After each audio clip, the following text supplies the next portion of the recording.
All right, today we're going to look at the artist Don Ekis.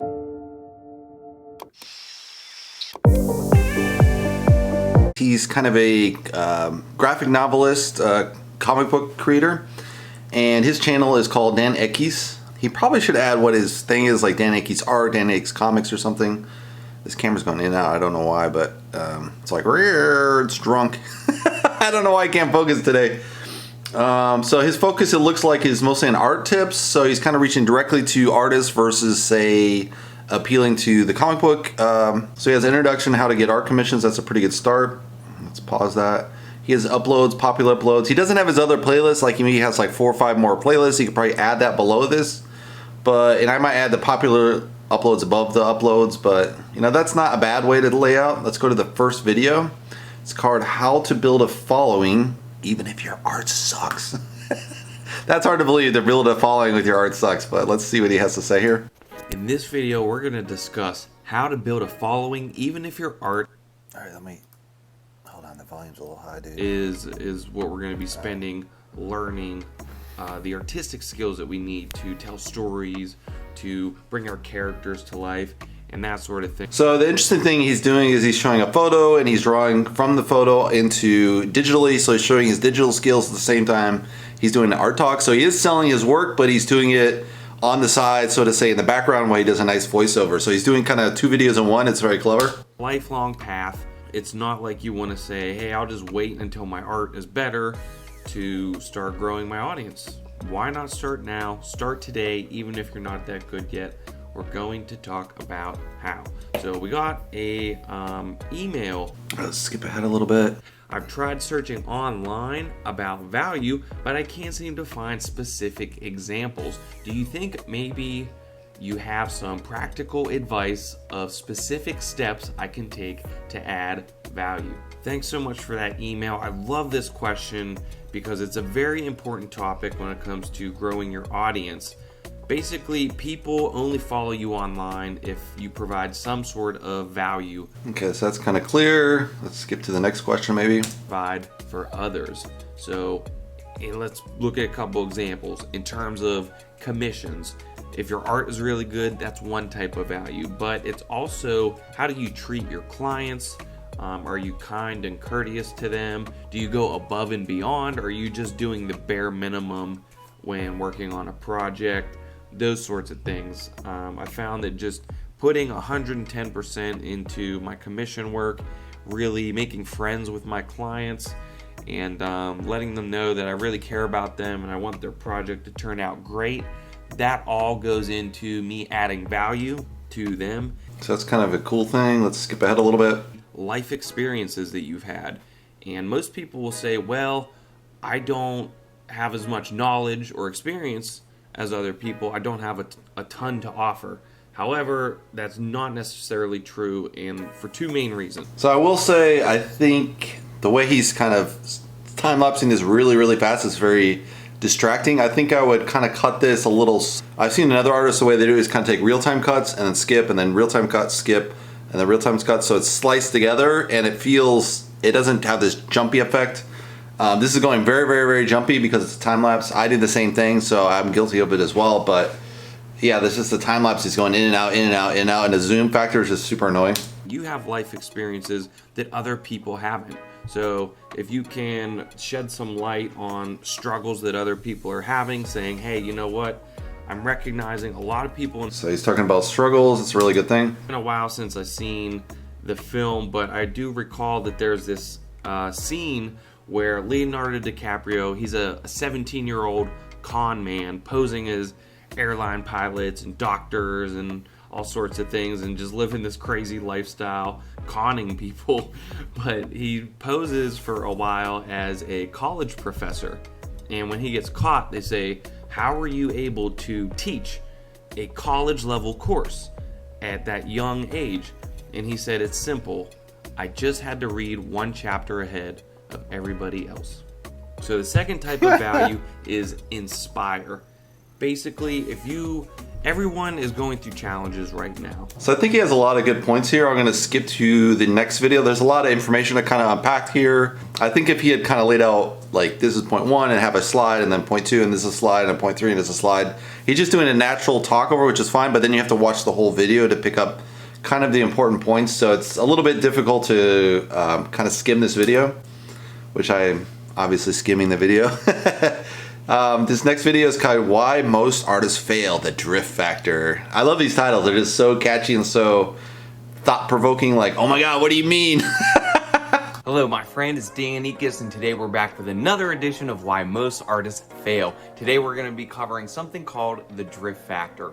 Drift is something that causes a lot of artists to fail to make a living as an artist. So I really like he's coming in, he's got his art in the background. He's obviously doing a lot of his work digitally, so he has it on digital on the computer. He has some of his work that he's printed up on the background, so he has a nice clean background, not too busy. He has a little skull there, so that's kind of cool. I used to have a skull myself like that. Some of his high-end speakers there, so that looks really cool, and he's talking straight to the camera, so it's really kind of, a lot of good background. It has this really strong black wall. I think that's just a curtain, but it has a really nice effect as well as probably nice soundproofing.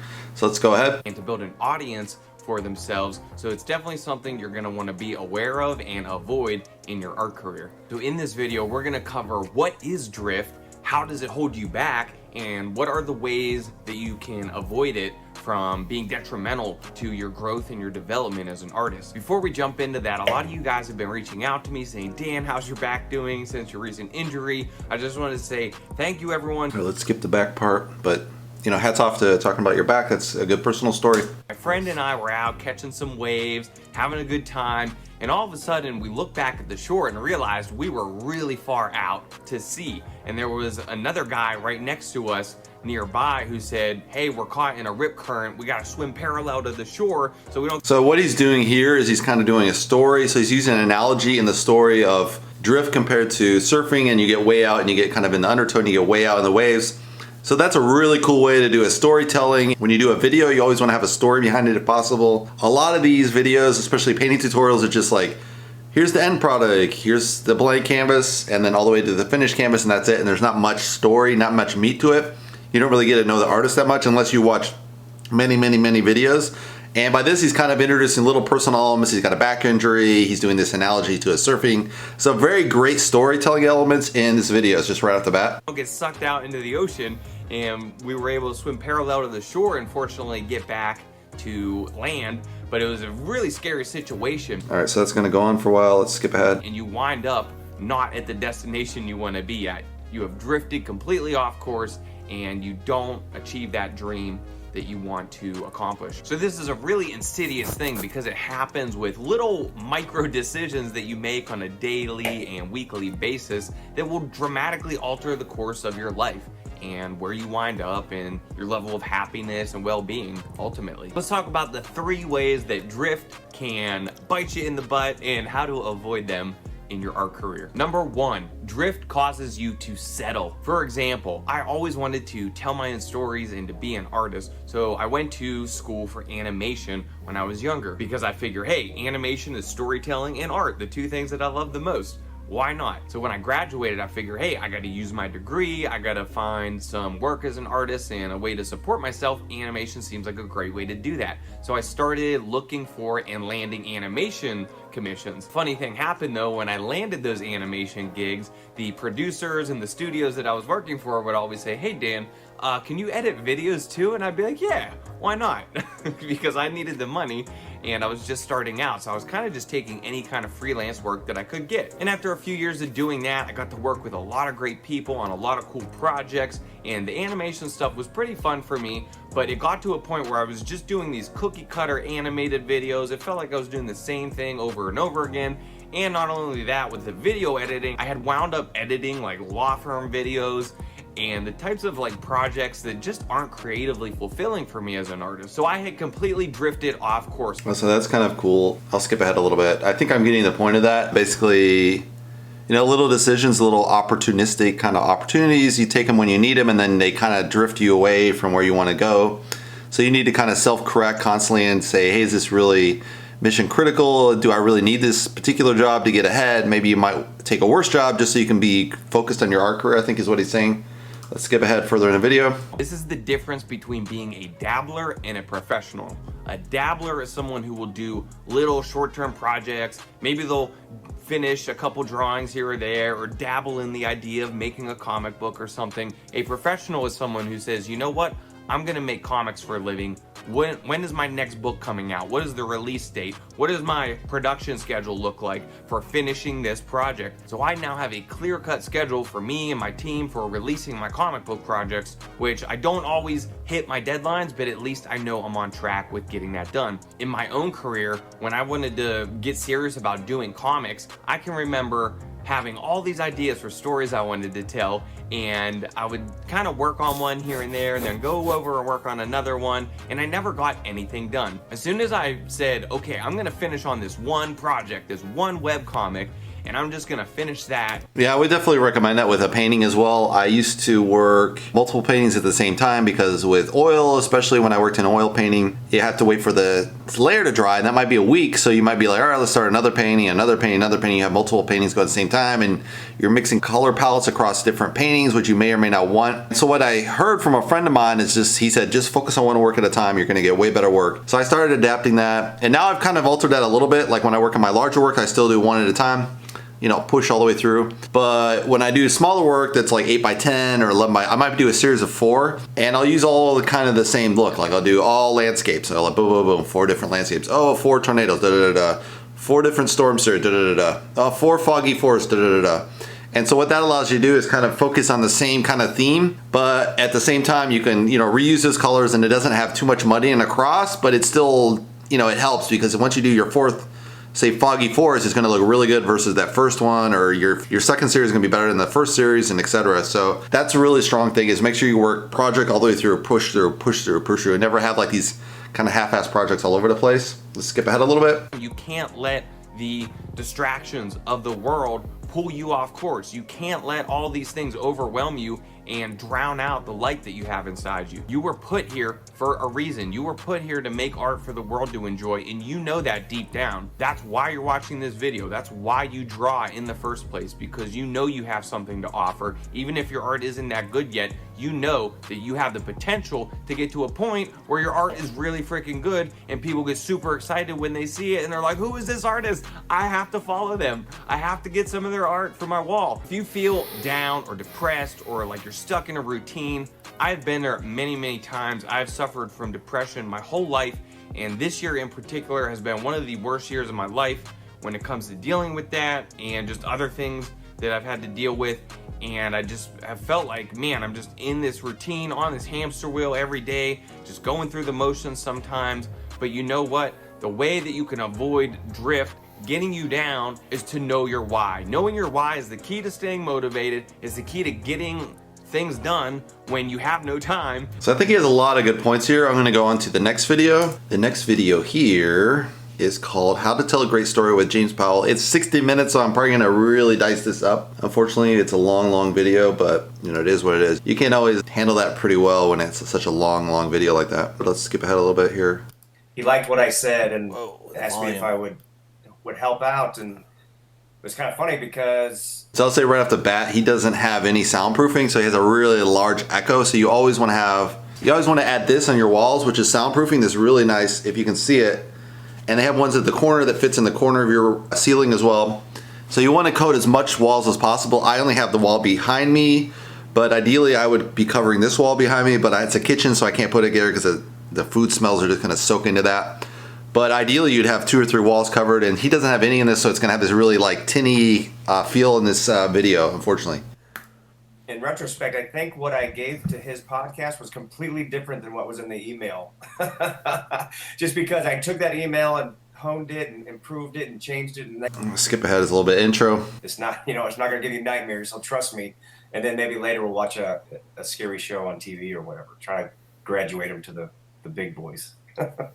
Yeah, you gotta work your way up. I was watching Michael Myers when I was very young, and it mortified me. So that's awesome. That's funny because you say that my wife doesn't like horror at all. Let's skip ahead a little bit. Trying to A find the story nuggets that's here. successful You need to kind of start off by showing the characters in their normal day-to-day routine. And I think I do that, I don't want to say more than others. I've actually seen other comic writers and groups sessions where they discuss the opening page, and a lot of people feel that you need to have that kicker right off on page 1 in a comic book to sell it because there's only 22 pages. I'm not totally sold on that. I would rather show the characters living their day-to-day life, and then maybe on page 3 have that hook. Just so that you have a little bit more time to get to know that character, even if it's just one scene that allows you to say, oh, this kid is kind of, he's a rotten apple. This other girl, she's super sweet, but she's scared of everything. I mean, I'd like to let that breathe a little bit more so that by the end of the story, you're more interested in how the story ends. Yeah, so definitely want to kind of develop your characters. So the way you can take this is probably in making a good video. You want to have the hook, which is kind of like the finished product. So you're like, oh, this is what we're going to see. You know, it's what it's about.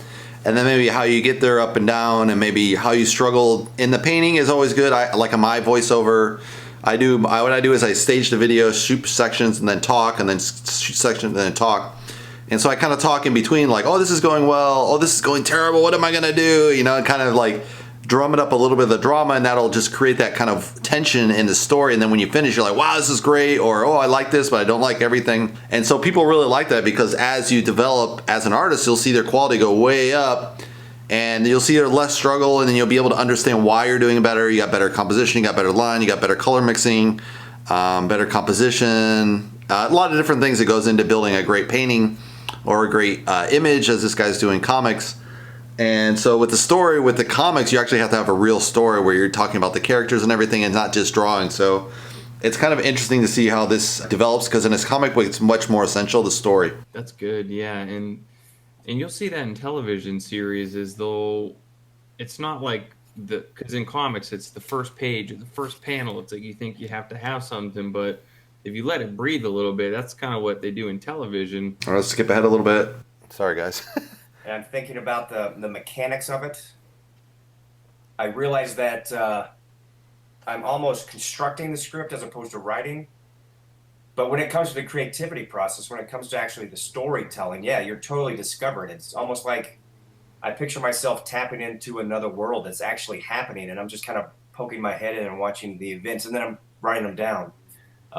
Yeah, so I think a lot of writers, different writers have different styles, but one of the techniques a lot of writers is they kind of put together, I think Stephen King talks about this when he's talking about his novels. He kind of designs all the characters, he puts them together, he thinks they're going to go somewhere, but as their characters kind of naturally evolve the story, it might go in a different place than he originally intended, because their characters and their struggles that they go through, and that kind of slowly kind of combines to this recipe that, leads to tension points, and then leads off maybe in a whole different direction than you thought it would be. And you see this a lot with Stephen King books, but also comic books. You'll go one way and you turn back and forth, and you got to go through the personal struggles of each character. So that's really interesting. With a painter, you can talk about your personal story, like how you're developing your personal struggles in the background that goes into your painting. If you're painting those thoughts and images and emotions into your painting, which is usually the case, even if it's unconscious, you're kind of putting your pain and struggle, like everyone I noticed in 2020, 2021, they're painting kind of their struggles with isolationism, with COVID, and not being able to talk to friends in person because of COVID, and ordering people on supply, and just everyone feeling isolated. And it's a very non-human way of existing. Humans normally really need to have a social cohesion with small groups, at least, with 10 or 12 different people they meet all the time, maybe a people of 6 that are their close friends. And so if you don't have those close contacts, it really breaks down your humanity per se. And you can see it in a lot of people's different painting this year, as it's like themes of isolation, themes of stress, things of loneliness and sadness and sorrow. You can really see it penetrate. And if you look at, say, Picasso's work in the 40s, you can really see that, because he lived under the Nazis, because he had so many family members in France, he couldn't leave per se. So he decided to stay versus go to America. With a lot of the impressionists and his generation left, went to New York, and it really changed the New York art scene. But Picasso stayed behind. He really suffered through the Nazi period. You can really see it in its art. It's super dark, that area. And I've seen it with some of my fellow artists who usually do very happy kind of butterflies, birds, and occasionally they'll paint like a skull or something super dark, and you're like, what the hell is this? You know, and you're like, oh my God, this is how they really feel. And they're just kind of painting their darkest feelings into their work, which I encourage as a painter, because you may not sell that work right away and it might be a slow seller, but it kind of relieves the painter of all those emotions, but just put it straight into the art. That's what I would encourage. Let's skip ahead a little bit. Lean in on what you want to do, and just experience too will help. So, yeah.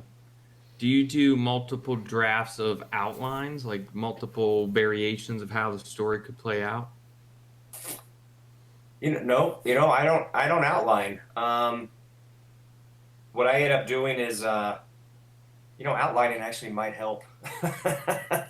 One of the things that's I do is I work in Final Draft, which is a script writing software, but maybe it is still kind of an outline. But what I do is I create a page for what I think needs to happen.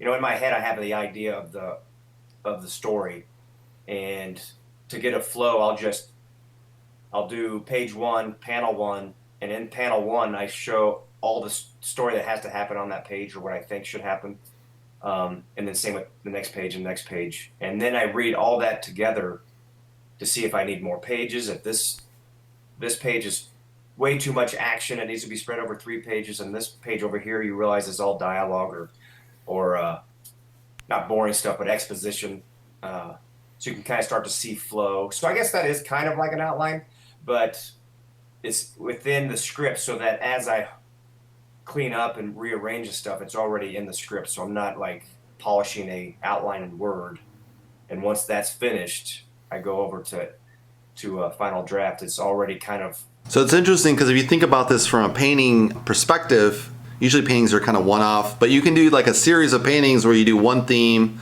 and you're developing maybe, say, a painting of 6 or maybe even 10 paintings, and they're all kind of the same topic of, say in this case, you could do a comic book. You could do comic book figures and kind of transition that through a story and do almost like a mini comic book, like a comic strip, which in a comic strip traditionally in a newspaper it may be 3-4 panels and that's it. And you have the beginning, middle, and then end, and they have 3 to 5 panels, right? And you can actually do a painting series like that where you have 3 to 5 paintings and they all kind of stitch together into a story. So that's one thing to think about when you do painting and you do a painting in a series. It makes it much easier to do a show if you have kind of a theme around a particular show. When you do a gallery show, not just kind of random stuff thrown together, people are like, what the hell is all this? But if it's all, like when I did a particular show, a friend of mine did it about firefighters, and it kind of started with a little kid setting fires, and then later it was like bigger fires and forest fires, and I paralleled it with kind of my like architectural abstraction, so it was kind of ice and fire, right? And hers was the story of this crazy fireman's trying to set the whole thing on fire and everything, and I was trying to get the fire department to show up, and then they got political between different fire departments, so they didn't show up. But it was so stupid, I was like, dude, just show up. And it would have been so cool to have firefighters at this art show, but they didn't show up. Yeah, I kind of screwed up. I went to the wrong, I didn't understand the politics behind the scene, but whatever, it is what it is. But it was super cool because we had all this fire story, and it really told a really great story, I thought, with all the different story of the firefighters. And that's a really good thing you can do inside of a gallery show, is really just tell a whole story as one story with multiple paintings. So you can take what he's talking about, script writing, which is very particular to comic book or novel writing, and apply it to paintings as well, I think. That's impressive, yeah. So that's sort of an outline, sort of not. Let's skip ahead a little bit. But there's always like the external conflict of the monster or the villain that they're fighting, but there's also conflict within the group.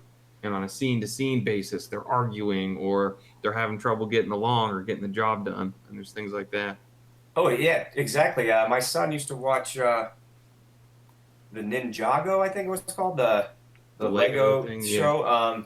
I would watch that, and every time, because I think there were 5 main characters, and anytime they were going to go into battle, one guy would say, let's do this, and then another one would say this, and then there would be conflict, and they would have to figure out how to work together, and that became the whole point of the story. So one of the really interesting things of storytelling, which is pretty universal across most stories in film, and they're talking in particular in comic books, but also it's kind of very parallel to film, because film obviously storyboards, which is very similar to comic books, and they make it into a film, right? Is most of the dialogue, to make it interesting, is it have to be a conflict-based conflict.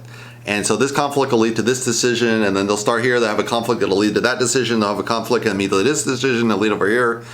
And eventually that whole series of conflicts will lead the evolution of the character from, you know, he starts off in neutral land, he goes on this great adventure, and then he goes into, like, usually around Act 3, it's like, oh my god, it's the worst, it's going to be, everything's going downhill, and then there's a spectacular turnaround in the final act, right? So, and that's kind of that nice life story of a character and a story in a comic book or a story in film. I don't know how you kind of transition that to a painting, but you can have kind of a series of paintings where it starts one place and it gets to another. I know in art school they had us do like a transition product from clay. It took from one shape to the next shape, and I think I took from a square thing or a round ball to like this weird plant thing. So I kind of had a series of different clay sculptures that went to from a round ball to a plant. So it's kind of weird.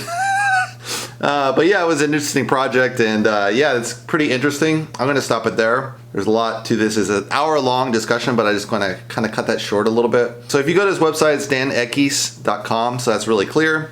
He has writer-artist at the top, so obviously he does his own artwork. He's also a writer for comic books. He has his free comic book, which is interesting, why he would give away a free one. Oh, this is a preview, so that's pretty interesting, because so that's a great way to sell anything that's long form. So any long form would be a novel or a comic book, will be a long form as well. Even a magazine article, you can kind of start them off with like a paragraph or two, or in this case, a comic book, maybe 2 pages free. And then you're like, oh, I'm hooked. What's going to go on next? Oh, you have to buy it. It's $5 or whatever the cost is, or $20, right? So that's a really great way to get people to buy your book. Because if you just have buy my book right off the bat, if you don't know the comic book, you're probably not going to buy it. You know, and you're only going to have your hardcore fan base buying that book. But if you give away like the first page or two, they just read it, say, oh, if they really like it. And if it's really good, they'll be like, oh, I have to buy it now. I have to know what the end of the story is. So that's a really good hook, so to say. So he has this free comic book. That's kind of his homepage. He has an illustration page. Let's look at that. So this is portfolio. So I think he does, he used to be called portfolio, now it's illustration. So I think he has some of his works. He has his newsletters there. And I think you can just scroll through the different things. He has covers. Looks like he did Wonder Woman, Lone Wolf Comics. He's got his thing at the bottom again. So I think he has a series of comics there. Sequential, I don't know what sequential is. Might want to think about what sequential means. It probably means something within the comic book world, but for the average fan, it may not be clear what sequential means, but maybe it's just a sequential order of his comic books. And then he has about page. It's a very clean look. He has Hi Dan. He has this little quick blurb, so that's pretty good. He's got a facts page, contact page. Let's see what he has on YouTube. I would probably rename the YouTube page, just called videos. Because it could be any kind of videos. It could be a Vimeo. It could be, and you might translate to something different in the future from YouTube. So I don't think I'd call it YouTube. I just call it video. I think it's pretty clear. I'll just go straight to his channel. So it's just, so that's kind of interesting because it actually just leaves his webpage where you might be selling something. So I don't know if I agree with that approach. I might put embedded YouTube videos inside of that webpage. And I think this is a really good page because he has a lot of good tips. He has pretty good thumbnails with this picture on most of them, which a lot of artists don't do for some reason. Like they'll just do a picture of their art and they don't have a picture of themselves. You're like, dude, you gotta have a picture of yourself, right?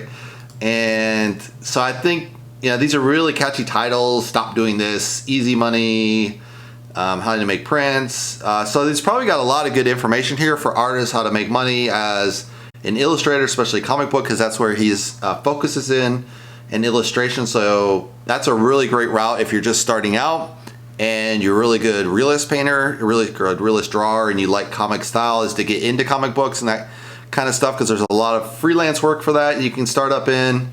And so it's interesting because he kind of started out one way, which is he had a brand this way, and then over time he's changed his thumbnails. So his recent thumbnails are really different than just last year. So I don't know if Dan knows this, but you can actually go back and redo all your thumbnails. I did that. It was a real pain in the ass, but I would go and redo any of these thumbnails you don't think are as sellable. Maybe put your photo on each one of these. I don't know if it's worth your time, but it probably takes like 6 hours or probably takes a couple hours to redo all these thumbnails. I don't think they're bad, but it's just kind of brand inconsistent a little bit.